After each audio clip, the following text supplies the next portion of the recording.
Рахмет, мынау облыстың 19 кезекті ақындар айтысына кеп, және де осы партияның қолдап қуаттауында, халықтың құрметінің арқасында тағы да бір сыйлық мінбесінен көріліп жатқаныма өте қуаныштамын. Осы орайда мынау облыстың 70 жылдығы құтты болсын.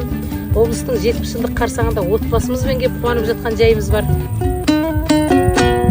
Мен өзім көрдененге келіп тұрмын, ақындардың айтысын көріп тұрмын. Көрденеңнің айтысы әйбет болды, маған айтыс десеңдер де төгіп